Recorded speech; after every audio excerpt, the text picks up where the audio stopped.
Speech off. Hi guys, welcome back to my channel. So I'm here to do what I added to Goodreads in the first half of May. We're actually more than halfway through the month, and I meant to just keep going and do a whole huge video, but all the summer reading guides are coming out, so we're just gonna do what I have so far because I have a lot more to add later. Also, I was going to ask you guys if you could give me some recommendations for Kindle books. I recently found out that the Kindle app is blind friendly now. So I can now read books on Kindle Unlimited. So I would actually prefer titles that are not available on audio. So, you know, I could read them on there or even buy them on Kindle. Kindle books aren't that expensive, generally speaking, considering how much audiobooks can be. Anyway, let's get started. So the first book I have is Snow White and the Dragon, Princess Swap, book number 2 by Kim Bussing. What would happen if Sleeping Beauty had to create a poison apple and Snow White faced off against the dragon? Fairy Tales meets Freaky Friday in this series, where there's a magical mix-up with for every princess. So yeah, this is the second one in the series. Then we have The Birthday Party by Shalini Boland. This one came out on May 15th. A Party, a Nightmare, a child gone without a trace. It started out as 6 little girls. This sentence is weird. Goodreads wrote it weird. It started out as six little girls gliding and giggling at the ice rink to celebrate Natalie's daughter's 8th birthday. It's supposed to be 6 little girls. Why did they add an 8 here? Weirdos. But by Natalie's next head count, it's turned into a crime scene. 6 children went onto the ice, and now there are just 5. Nobody saw her niece, Elle, being taken. Nobody saw the person in a cartoon costume lure her quietly away. Traumatized by what happened on her watch, Natalie spends the next decade supporting her sister Jo as the years since Elle's abduction tick by. But as the 10th anniversary approaches, Jo becomes convinced that someone is stalking her, someone who knows the truth about that day on the ice. As long-buried secrets start to surface, the sisters must relive the horror of losing Elle and watch the world as they know it shatter before their eyes. Wild. Next we have A Little Ray of Sunshine by Kristen Higgins. I heard about this one from Chloe from Always Booked. A kid walks into your bookstore and guess what? He's your son. The one you put up for adoption 18 years ago. The one you never told anyone about. Surprise! And a huge surprise it is. It's a huge surprise to his adoptive mother, Monica, who thought she had a close relationship with Matthew, her nearly adult son, until he secretly arranged a vacation to Cape Cod so he can meet his birth mother, without a word to her. It's also a surprise to Harlow, the woman who secretly placed him for adoption so many years ago. She has built a quiet life running a bookstore with her grandfather and is happily single, though she can't help gravitating toward Grady Bryn, an old friend who has moved back to town, 3-year-old daughter in tow, and no wife in the picture. When Matthew walks into Harlow's store, she faints. Monica panics, and all their assumptions about what being a parent really means explode. This summer will be full of more surprises as both their families are redefined and as both women learn that for them, there's no limit to a mother's love. Interesting, huh? Next we have The Girl Who Chased the Moon by Sarah Addison Allen. This is another Chloe book. I don't know how I feel about this one, but it's Sarah Addison Allen and I like her, so I'm giving it a chance. In her latest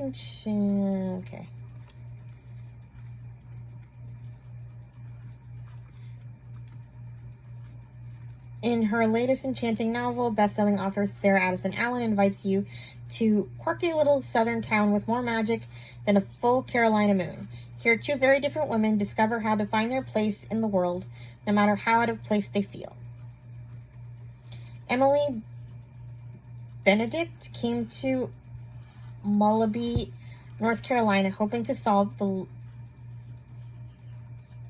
at least some of the riddles surrounding her mother's life, such as why did Dulcie Shelby leave her hometown so suddenly? And why did she vow never to return? But the moment Emily enters the house where her mother grew up and meets the grandfather she never knew, a reclusive, real-life, gentle giant, she realizes that mysteries aren't solved in Mullaby. They're a way of life. Here are rooms where the wallpaper changes to suit your mood. Unexplained lights skip across the yard at midnight. And a neighbor bakes hope in the form of cakes. Everyone in Mullaby adores Julia Winterson's cakes, which is a good thing because Julia can't seem to stop baking them. She offers them to satisfy the town's sweet tooth, but also in the hope of rekindling the love she fears might be lost forever. Flour, eggs, milk, and sugar. Baking is the only language the proud but vulnerable Julia has to communicate what is truly in her heart. But is it enough to call back to her those she's hurt in the past? Can a hummingbird cake really bring back a lost love? Is there really a ghost dancing in Emily's backyard? The answers are never what you expect. But in this town of lovable misfits, the unexpected fits right in. Wild. Next we have Waltred, a true story of growing up in Nazi Germany by Tammy Borden. I heard about this one from Lindsay's Little Library. A true story of love, loss, strength, and resistance through the eyes of an ordinary German girl turned courageous young woman named Waltred. The Nazis tried to break her, but her very name, it means strength. I'm going to stop here. It's a nonfiction, so. Then we have The Paris Promise, Paris Sisters, book number 3 by Suzanne Kellman. This one came out today, actually, the 20th. I'm super excited. Then we have Waves of Mercy by Lynn Austin. I heard about this one from Tales and Treats with Tay. I cannot pronounce this name. Geesje. Geesje Dejong? I'm so sorry. Crossed the ocean at age 17 with her parents and a small group of immigrants from the Netherlands to settle in the Michigan wilderness. 50 years later, in 1897, she is asked to write a memoir of her early experiences as the town celebrates its anniversary. Reluctant at first, she soon uncovers memories and emotions hidden all these years, including the story of her one true love. At the nearby hotel, Ottawa Resort on the shore of Lake Michigan, 23-year-old Anna Nicholson is trying to ease the pain of a broken engagement to a wealthy Chicago banker. But her time of introspection is disturbed after a violent storm aboard a steamship stirs up memories of a childhood nightmare.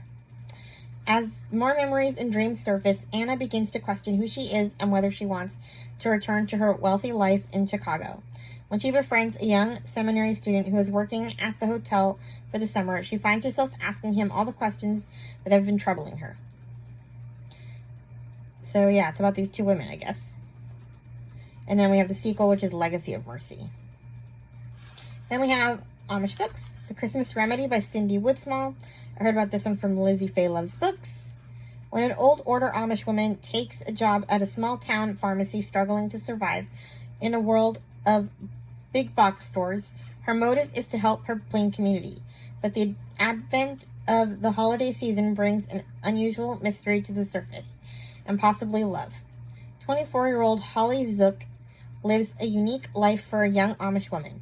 Years ago, her bishop allowed her to continue her education and become the lead technician for Green's Pharmacy, an old-timey drugstore that looks out for the Amish community, a group of largely without secure health care plans. She knows she can't marry and hold onto her professional job.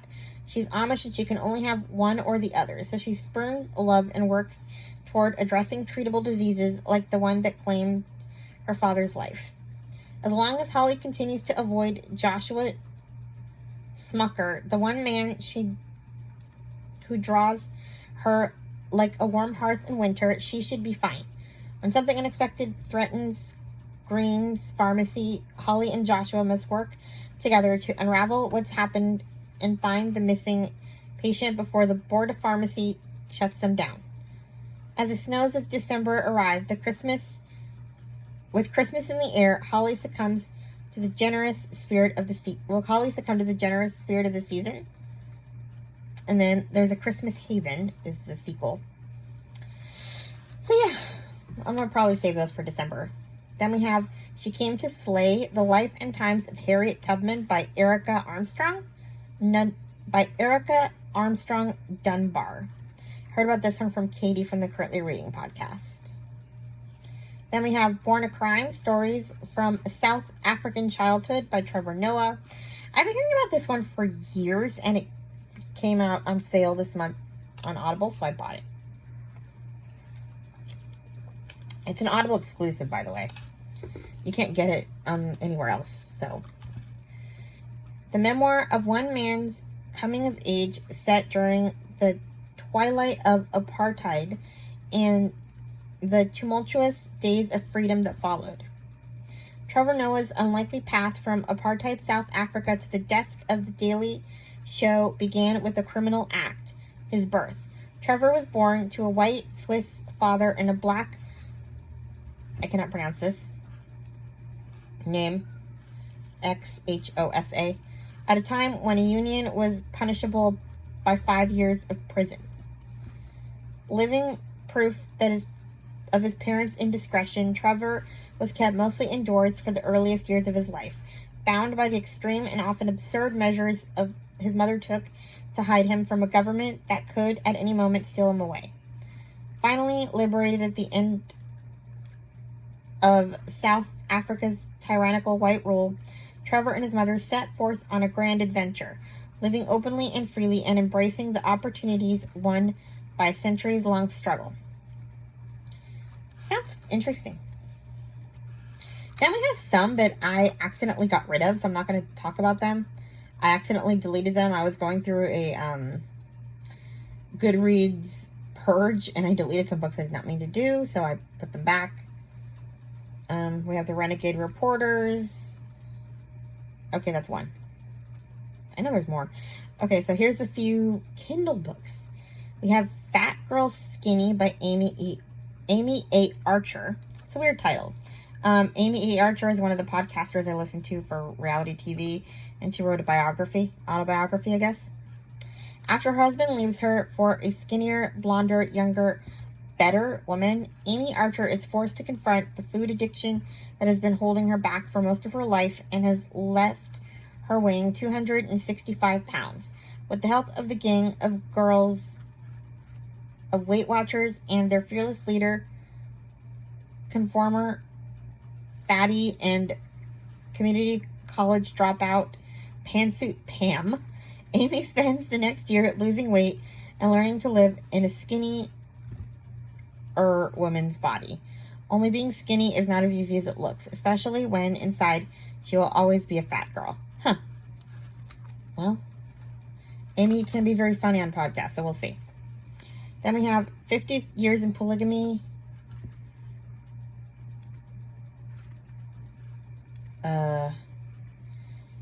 Secrets and Little White Lies by Kristen Decker. This one, I got this through Sister Wives, a TV show I watch. Kristen Decker is one of the family members, one of Christine Brown's family members. Not that you know who she is, but it's her story. There is much ado about polygamy these days. Media coverage, HBO's Big Love, TLC's Sister Wives, the acts committed by cult leader Warren Jeffs and his followers, all of these keep a slew of polygamy-related issues at the forefront of society. But none can depict the ongoing daily atrocities and heartaches that are hidden behind the scenes, behind closed doors, within the hearts and souls of thousands of smiling faces. Kristen Decker's memoir recounts the harsh realities of being born and raised in the second largest polygamous sect in America. So, yeah. Then we have Emma's Hero by Carrie Walker. I heard about this one from Katie from Paperbacks and Ponytails, and yeah, I got it when I found out Kindle was accessible. God won't give me more than I can handle. I'm pretty sure he just did. After a year of loss and bad choices distance Emma Reynolds from her lifelong beliefs, she finds herself pregnant and alone at a 20-week ultrasound, hearing the words, incompatible with life. When her son, Theo, survives birth, she fights to give him the best care possible. As each day passes, Emma's love for Theo grows, along with her fear of losing him. She can't understand why God allows her son to suffer. 17-year-old blogger Mason Hughes feels lonely and worthless after his father left their family years ago. When he ignores his mother's push to contribute to society, she volunteers him to help Emma each week. Wishing he'd applied for any other job, Mason has no choice but to grocery shop and practice his rusty social skills with a mother and son he doesn't know. Paramedic Ben Sullivan has earned himself the title of most eligible bachelor among his friends as they continually set him up on blind dates. While he'd love to avoid the uncomfortable events, his heart can't help but seek the one thing missing in his life, a marriage like his parents had. If only he could find the woman himself. After Theo's tiny life connects them to each other, as Theo's life connects them to each other,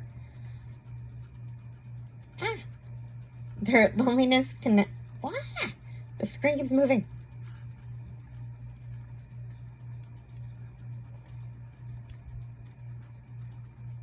As Theo's...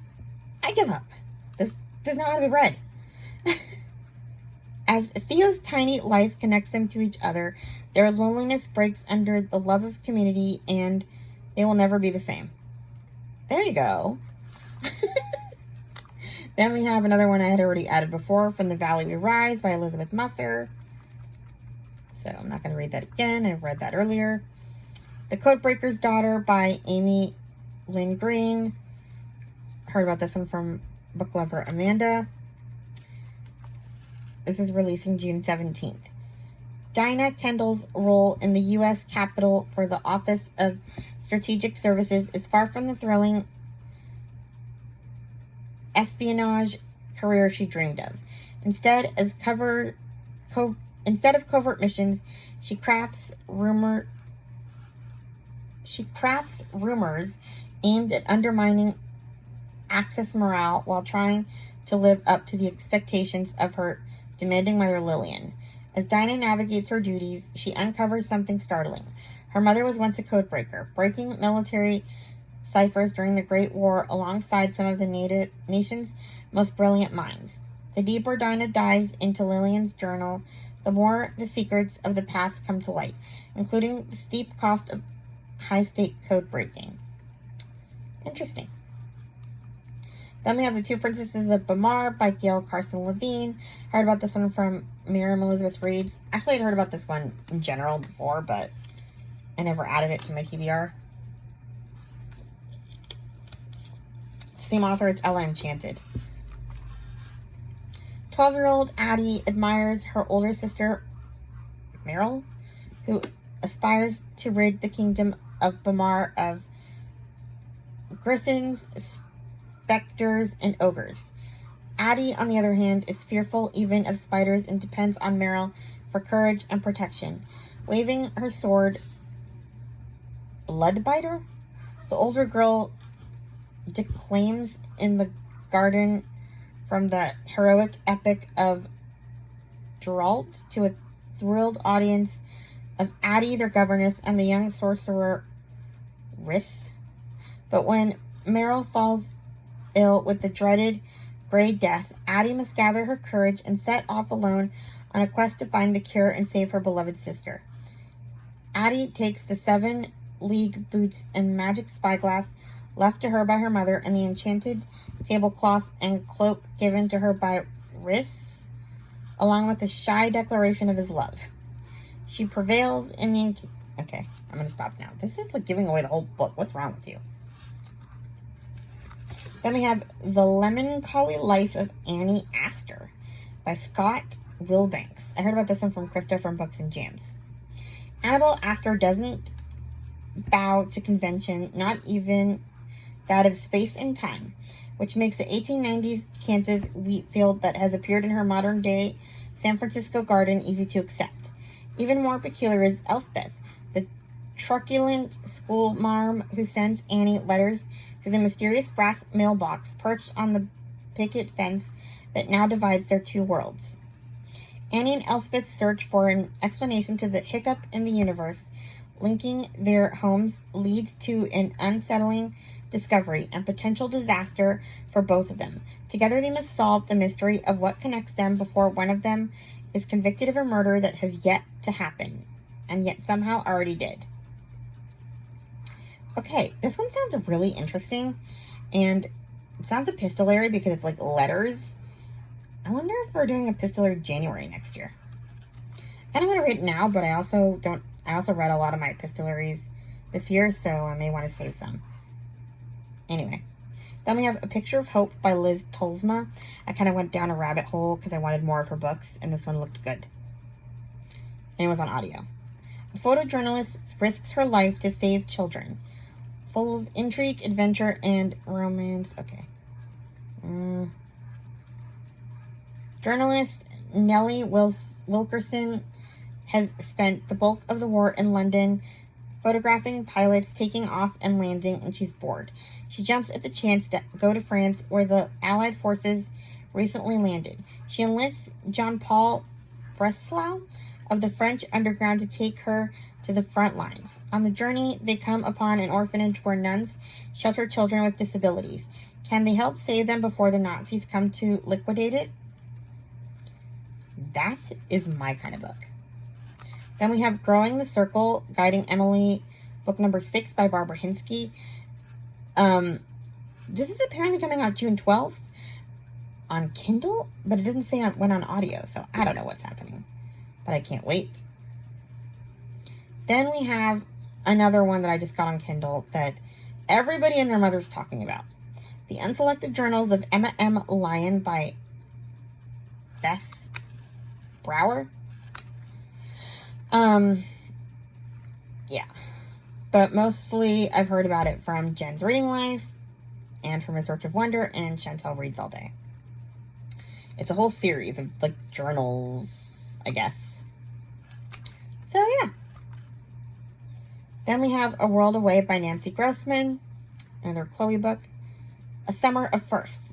16-year-old Eliza Miller has never made a phone call, never tried on a pair of jeans, never sat in a darkened theater waiting for a movie to start.